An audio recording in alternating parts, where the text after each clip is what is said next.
चेतावनी, इस वीडियो में दिखाए गए दृश्य आपको विचलित कर सकते हैं। कृपया अपने विवेक से काम लें। नमस्कार दोस्तों, स्वागत आपका फिर से डार्क साइड के एक और नए अद्भुत वीडियो में। आज की वीडियो में हम इंसान के सबसे क्रूरता और भयानक एक्सपेरिमेंट यानी कि रशियन स्लीपिंग एक्सपेरिमेंट की एक खौफनाक कहानी सुनने वाले हैं, जो कि दिल दहला देने वाली है और आपके रोंगटे भी खड़े कर देगी। यह वीडियो डिस्टर्बिंग हो सकती है। अगर आपको डिस्टर्बिंग चीज़ पसंद नहीं है तो आप इस वीडियो को अभी क्विट कर सकते हैं। चलिए दोस्तों, शुरू करते हैं आज की वीडियो। यह बात है 1942 की, जब रशिया में घमासान युद्ध हुआ था। तो उन्होंने 5 कैदियों को पकड़ लिया और उन्हें जेल में डाल दिया गया। कुछ दिन जेल में रहने के बाद एक रिसर्चर ने उन्हें एक डील सौंपी कि उन्हें एक एक्सपेरिमेंट का हिस्सा बनना होगा, जिसमें उनको 30 दिनों तक सोना नहीं है। अगर वह 30 दिनों तक सोए ना तो उन्हें जेल से रिहा कर दिया जाएगा। उन कैदियों ने इस बात को थोड़ा सोचा और उन्होंने इसके लिए हाँ कर दी।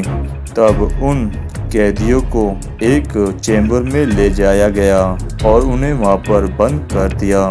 उस चैम्बर में ऑक्सीजन के लिए एक पाइप भी लगाई गई थी और उस चैम्बर में एक वन वे मिरर भी लगा दिया गया था, जिससे वह उन कैदियों पर नजर रख सके।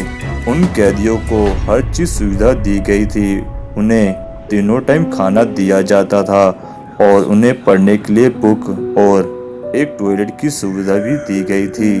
कुछ दिन तो आसपास के लोगों से बातचीत भी करने लगे। कुछ दिन बीतने के बाद जब 5वां दिन आया तब उनमें एक घबराहट होने लगी। तब 9वां दिन आया। उनमें से एक कैदी जोरों से चिल्लाने लगा और वह 3 घंटों तक चिल्लाता रहा और इधर उधर भागता रहा। 3 घंटे बाद उस चैम्बर में शांति से छा गई।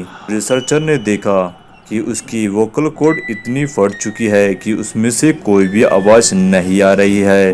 परंतु रिसर्चर एक्सपेरिमेंट को जारी रखा और उन्होंने उस ऑक्सीजन गैस में कुछ ऐसी गैस भी डालने लगे जिससे उन्हें बिल्कुल भी नींद ना आए। कुछ दिन और बीतने के बाद सारे कैदी आपस में बात करना बंद कर दिया। अपने आप ही मन ही मन कुछ न कुछ बड़बड़ाते रहते थे। और ये सब कुछ देखने के बाद भी वह रिसर्चर और भी गैस की मात्रा बढ़ा दिया। कुछ दिन और बीतने के बाद उन्होंने टॉयलेट का यूज करना भी बंद कर दिया था।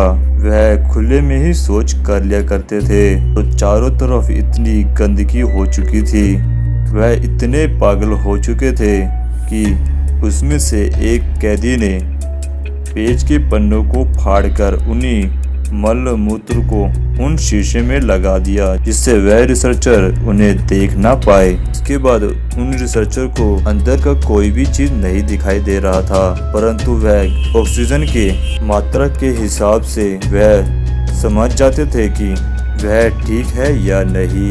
कुछ दिन और बीतने के बाद वहाँ एक अचानक सी शांति छा जाती है। उन्हें लगता है कि कुछ न कुछ अंदर हुआ है। तब वह रिसर्चर चैम्बर में जाते हैं तो वह एक ऐसा दृश्य देखते हैं जिससे उनके रोंगटे खड़े हो जाते हैं। वह देखते हैं कि चैम्बर के चारों तरफ खून ही खून लगा हुआ है और मांस के टुकड़े पड़े हुए हैं और साइड में रखे हुए खाने को किसी ने भी हाथ तक नहीं लगाया है। वह अपना ही मांस को खा रहे थे और उनमें से एक कैदी अपना इतना मांस खा चुका था कि उसकी हड्डियां तक दिखने लगी थी। यह दृश्य देखने के बाद रिसर्चर ने उन्हें हॉस्पिटल ले जाने की सोचा, परंतु उन कैदियों ने वहां से जाने से इनकार कर दिया। फिर भी उन रिसर्चर ने उन सबको उठाकर हॉस्पिटल ले गए और उनका ऑपरेशन करने के लिए उन्हें नींद लाने के लिए इंजेक्शन लगाए, परंतु उनको इंजेक्शन का कोई भी प्रभाव नहीं पड़ रहा था और वह कैदी जोर जोर से चिल्ला रहे थे कि हमें उस चैम्बर में वापस भेज दो और हमें वही गैस सूंघनी है जो हमें उस चैम्बर में दी जा रही थी। ऑपरेशन के वक्त 3 कैदी की वहीं पर ही मौत हो गई थी। उनमें से एक रिसर्चर ने उनसे एक सवाल करने का फैसला किया। और उनसे पूछा कि तुम कौन हो। तो उस कैदी का जवाब आया कि मैं वो चीज़ हूँ जिससे तुम हमेशा डरते आए हो। मैं तुम्हारे अंदर का ऐसा शैतान हूँ जिसे तुम कभी बाहर नहीं आने देते, जिसके कारण वह डर के उन सब रिसर्चर पर गोली चला देता है और उन दोनों कैदी पर भी वह गोली चला देता है और अपने आप को भी खत्म कर देता है, जिसके कारण वह एक्सपेरिमेंट वहीं पर ही खत्म हो जाता है और इस रिसर्च को कभी भी दोबारा शुरू नहीं किया गया। यह स्टोरी यहीं पर ही खत्म हो जाती है।